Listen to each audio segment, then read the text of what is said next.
Using Jaimini's Antardashas is relatively simple. It's quite a bit simpler than using Parashara's Antardashas. So the first thing we need to know is how to calculate the Antardashas. And in all of the Jaimini Rasi Dasas, we follow the same rule for calculating the Antardashas. And that is that we simply follow the very same rule as we do for the Maha Dasha. Jaimini simply says in respect to Antardashas, he says the preceding in the Antar and Bhukti. So we just calculated exactly the same. The only difference is we treat the Dasha Rashi as the lagna instead of the first house as the lagna. So when we calculate Maha Dasha, we calculate the Dasha from the lagna. And when we calculate Antardasha, we calculate the Dasha from the Maha Dasha sign. Really simple, really easily, same calculations. Then to get the Antardasha length, we simply divide it by the Dasha length by 12. So if it's a 9-year Dasha, we divide 9 years, times 12, which will come out to be 9 months for each Dasha, or Antardasha. Okay, so really simple, nothing to it. And of course, you're probably going to have a computer doing it for you, but if you want to do it yourself, you can easily do it by hand in a couple minutes, or really easy to calculate out. The Bhukti, or the third level Dasha, which Jaimini calls the Bhukti, that one we calculate the same, except we take it from the Antardasha sign and not the Maha Dasha sign. Okay? The important thing about the sutra is that it lets us know we don't do anything different. Some people who are doing Jaimini Dashas are either, quite often calculating the Antardasha from the strongest of the first or seventh, and they do that for all Dashas, even Dashas that supposedly start in trines or something. And then they also calculate, sometimes some people start the first Antardasha always at the second sign from the Maha Dasha. But you just start it the same way as you do, you calculate exactly the same, no differences. Then this sutra lets us know that we're meant to use Jaimini's Dashas down to 3 levels. Okay? That means that if we don't go to 4th, 5th, and 5th levels the way we do with the Parashara Nakshatra Dashas. So we only got 3 levels of Dashas to deal with. Now, if a Dasha is 12 years long, which is the longest it's going to be, and we divide that by 12, each Antardasha will be 1 year. So, and if we divide a year by 12, that means each Bhukti, each third level Dasha, will be 1 month. So Jaimini's, the longest Bhukti you're going to have is 1 month long. And that gives you a really tight timing thing. If you can just time Jaimini down to the 3rd level, you're going to be within a month of the right time, which is really amazing. With Vimshatri Dasha, sometimes the 3rd level Dasha is going to be 6 months long. So even if you manage to predict it down to 6 months, you can still be, you could still be months off. 6 months is such a big window, and then you have to work to the 4th level and do more work to try to predict it down to a 1 month period. But with Jaimini, the loosest you're going to be is predicting it down to a month. Now, if a Dasha is 1 year long, we divide that by 12. That gives us 1 month per Dasha. Okay, let's just say a month, 30 days.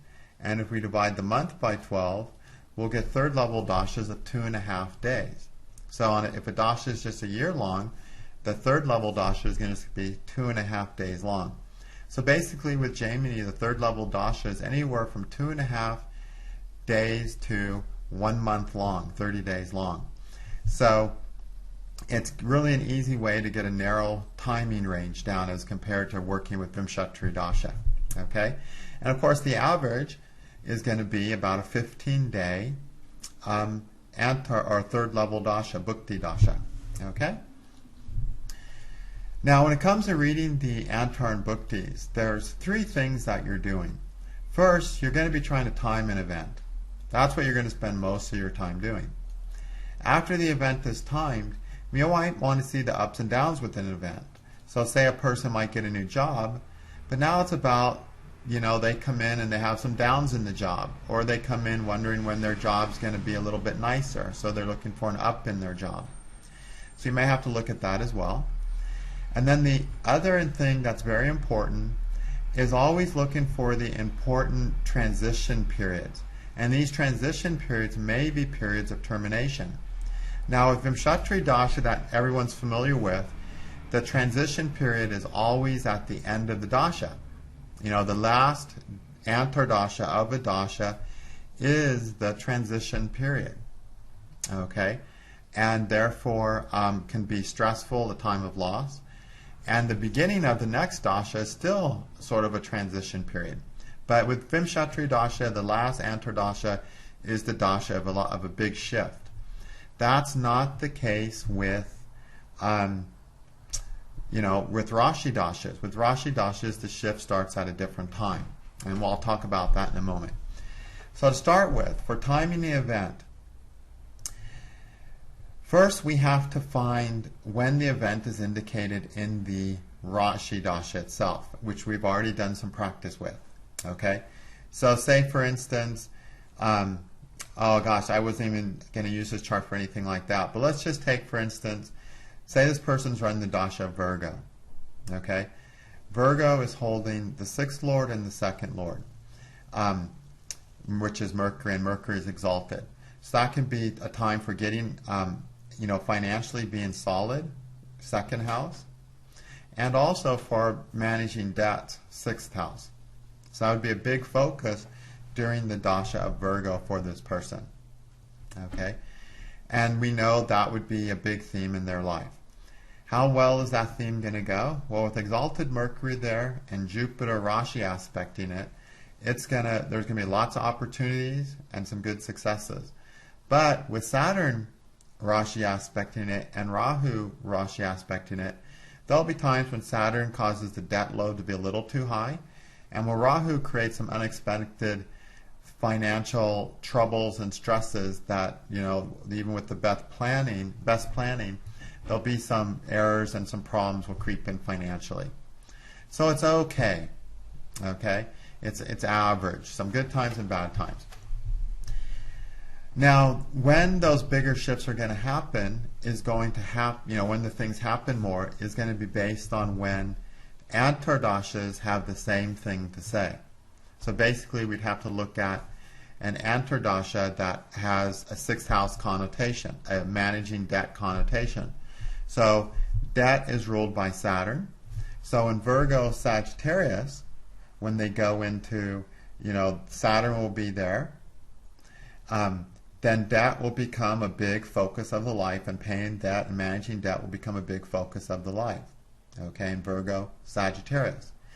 In Virgo Aquarius, that would also be true because Aquarius holds the 11th cusp, which is the 6th from the 6th. And so there'll be a strong 6th house emphasis there. Okay? So you have to look for the Antardasha to show a similar event. Okay? Really simple. That's all this second rule is. Look for the Antardasha to indicate a 6th house event in any way. Through the Karaka, through the Jaimini Karaka, through a Pada being in there. So for instance, in this chart, when he goes into the Antardasha of the 6th Pada, which is Capricorn, so Virgo Capricorn would be really important for managing and dealing with debt as well. Okay? So every Antardasha that has any connection to it. Let's take Jupiter, say they were in Gemini Dasha. Okay? And when they go into Gemini Dasha, 2nd house matters, wealth matters are going to be important. When they go into Gemini Virgo, because Mercury rules Gemini, it's going to be important. Okay? Also, when they're in Gemini Dasha, Jupiter things could be important. So children may be important. In Gemini Virgo, because Mercury rules Jupiter, that would be an Antardasha where children become important. So however the connection can happen of the Antardasha and Dasha Lord showing the same thing, it will emphasize that thing in the life, and that's the time of dealing with that thing in a very concrete way. And the Antardasha can have a similar thing. It can be the same house, okay? It can be the house from the house. It can be the Rasi with the house lord. It can be Rasi with the Karaka or Jaimini Karaka. Okay? It can be the Rasi with the Pada. And by same house, well, when he's in Virgo, he's going to be in Virgo right away. So in Jaimini Dashas, the beginning of a Dasha can kick things into place really fast if it's in good shape. That's not typical of Nakshatra Dashas. In Nakshatra Dashas, you have to wait for that transition to go by. But in Jaimini Dashas, you can get instant gratification, things changing right away, right in the Dasha's first Antardasha, if it has some second source of strength. So for this person with Virgo, getting second source of strength from Mercury and Jupiter, and Mercury in it, and Virgo, they're going to manage to really start taking care of their debts and financial problems. Okay? And if they had health problems, another sixth house factor, their health problems would improve as well in Virgo. Now we see there is problems with Saturn and Rahu, and those are going to create a weakness to Virgo, but that weakness will tend to, come to the surface in a later Antardasha. When you read the Dasha Rashi itself in its own Antardasha, the most important thing is any planets in there. And second most important thing is planets aspecting. And those aspecting planets would be more important in a third level Dasha. Okay? So, same house, Rashi with the Pada, house from the house. These are the ways the planet can have it. Okay, then Rashi with Lord of House Lord. So the dispositor of House Lord. We'll put dispositor here. This. Or it can be the Rashi with the dispositor of the Karakas. And by Karakas I mean either the Jaimini Karaka or the natural Karaka. Okay? Of the House Lord or dispositor of House from the House Lord, which is basically the Lord of this one here. So those are all your possible ways, and you should know all these by now, because I'm assuming you've taken enough astrology classes that you know the things that can bring something to life. It's just a quick review of them. So, any Antardasha that has a planet that relates to the Dasha significations in this way is going to indicate a mutual theme or mutual agenda. And when the Dasha and the Antardasha both indicate the same type of event, that's when you're going to be dealing with that event. For better or worse, depending on the context of the, depending on the context of the thing, okay? Now, one, the influences. If there's good influences, the event will be something that falls in your lap. That's wonderful. If it's bad influences, you'll be fighting and struggling to try to make something happen that keeps slipping out of your fingers or frustrating you. Now, the Lord of the Pada is not going to create an event, okay? But all the other lords do, okay? So these are basically the 1, 2, 3, 4, 5, 6, 7 things that can create an event. And when that of an event, a type of house event, is indicating both the Dasha and Antardasha, that's when you're going to time it. And you do the same thing from the Antardasha to the Bhukti. So when the Bhukti event lines up with the Antardasha event, which is already lined up with the Dasha event, then you get the exact time of an event to happen. So again, going back to this person's sixth house, Virgo will be important because it holds the second Lord Virgo, the sixth Lord Virgo, and it's the Antardasha of the sixth, and that'll be for the good. Virgo Sagittarius will be important because it's holding Saturn, the Lord of Debt, the planet of debt. Virgo Capricorn would be important because it's holding the sixth Pada. Then Virgo Gemini will be important indicating a similar event because Jupiter rules Saturn, the karaka of debt. Okay? Then Cancer and Leo won't in that context of the sixth house agenda. Okay? So, in agenda of the second house agenda, so Mercury as the second lord, well then Virgo would be important because it's the Antardasha of the second lord. Virgo Saturn would no longer be important. Virgo Gemini would be important because it holds the second cusp. But then also Virgo Cancer would be important. The reason Virgo Cancer would be important is because Cancer is holding the third cusp, which is the second cusp from the second. And then Virgo Leo would be important because Leo is holding the sun, which is the lord of the third cusp. Okay? So during this person's, in the Mercury Antardasha, second house matters would be really prominent in Gemini, Cancer, and Leo Antardashas, and debt matters would be more prominent in Sagittarius, Capricorn, and Aquarius matters. Okay? And both matters would be equally important in the in the dasha of Virgo. Okay, dasha and Antardasha Virgo. Okay, so really simple. It's not very hard to do. The biggest thing with Jaimini is just making sure you use the right dasha to make your job easy instead of confusing. Okay, so the main thing we'll be doing that you'll be starting to do with the chart is trying to time it by finding out when those dashas align. Okay? Once an event has happened, you're going to be looking at the ups and downs in an event. Okay? So that basically means any rashis that hold planets that are influencing the Maha Dasha Rashi will create some shift to the event, for good or ill, depending upon the influencing planets. Okay? Read the book the same way in reference to the Antardasha. This, seeing the ups and downs, is secondary for then timing an event. So for instance, taking this person's Virgo Dasha. When they go into Virgo Sagittarius, two things are happening. One thing is to have a sixth house agenda here with Virgo, to have a sixth house agenda with Saturn. Okay? So a sixth house issue is they're going to be focused on developing and making a sixth house thing happen. Okay, and taking care of a sixth house thing for the better. But at the same time, what's also happening, this sixth house is being influenced by Saturn, and Saturn's a separating planet. So this Saturn will cause some separation from Mercury and Virgo in the sixth cusp. But at the same time, Saturn will be giving something based on, influences it, which are namely Mercury, Jupiter, and Rahu. Okay? So two things are happening.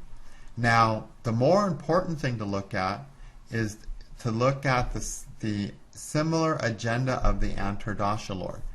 Since this has a sixth house agenda, the Virgo, and since Saturn is the karaka of the sixth house and has a sixth house agenda, what's the most important thing is how is this Antardasha, what new event is this Antardasha going to bring into life? Or what struggles with trying to make something happen are they going to deal with?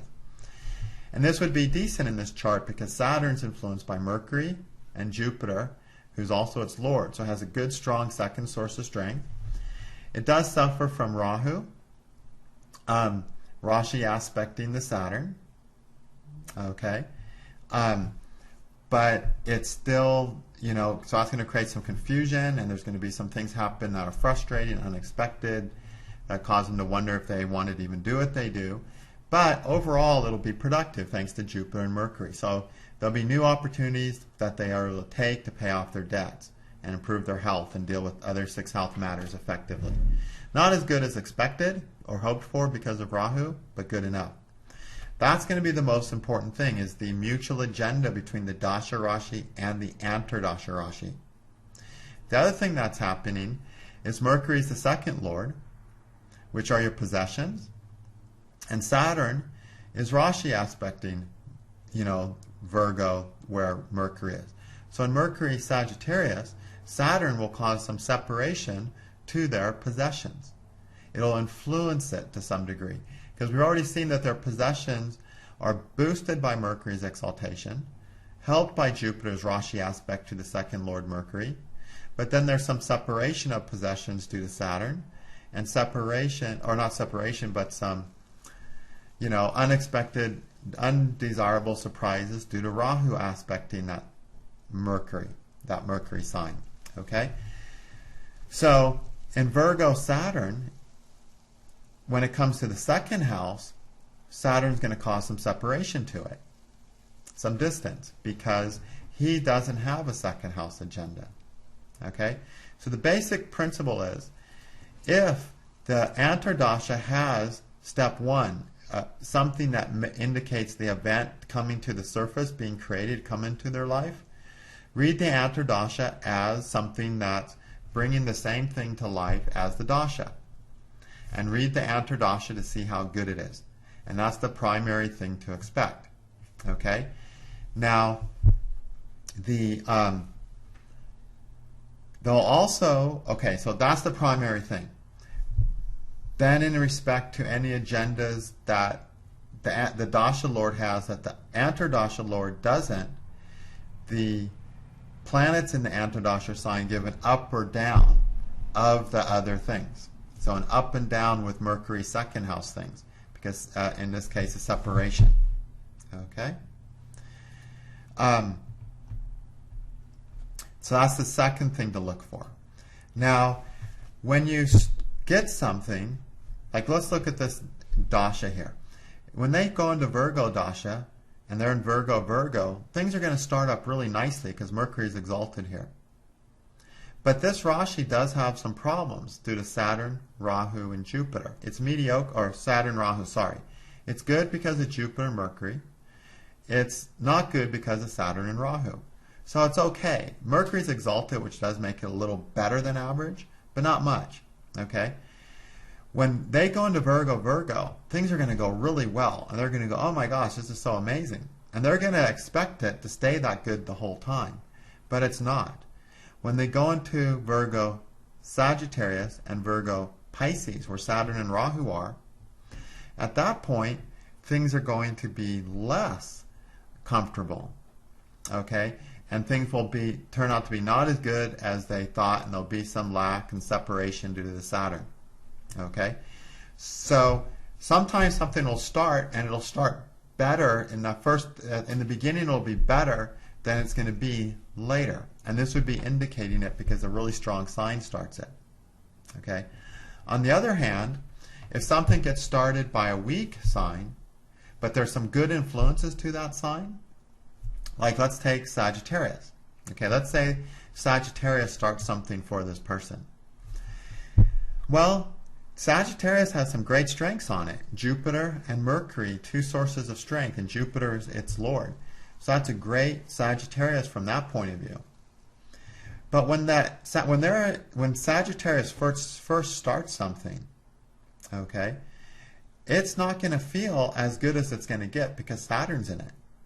When they go into Sagittarius Gemini and Sagittarius Mercury, things are going to get a lot better than they expected. Okay?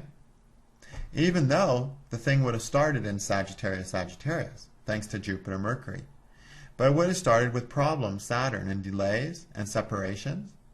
But those would have gotten ironed out, and things would have gotten better. And so overall, it's going to be better than the beginning indicated. Okay?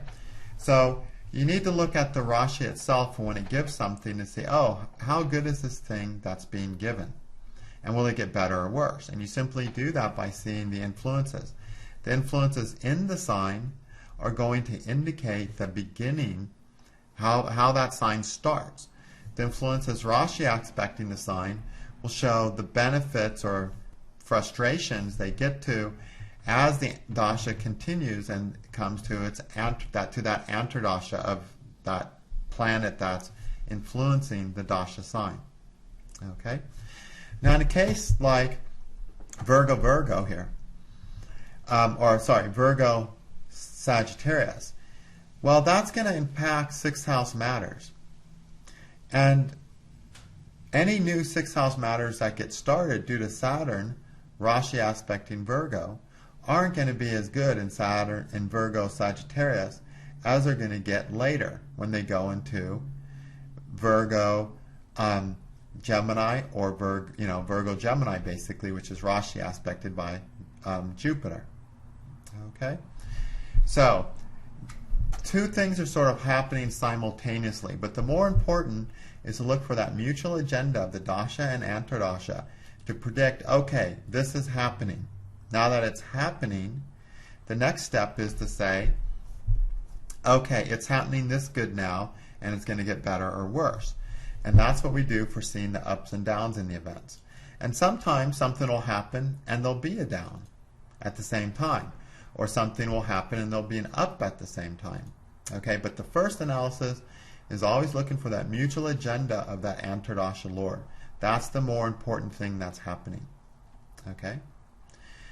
Now then, so those are two of the important things you're going to do. They're just really common sense, obvious things. There's a special principle that's not common sense and not obvious that Jaimini gets into very heavily for him, which means 1, 2, 3, 4, 6 sutras here, 5 sutras. Okay? And that allows us to see the transitional times within the dashas. And I'm going to cover that in the next video.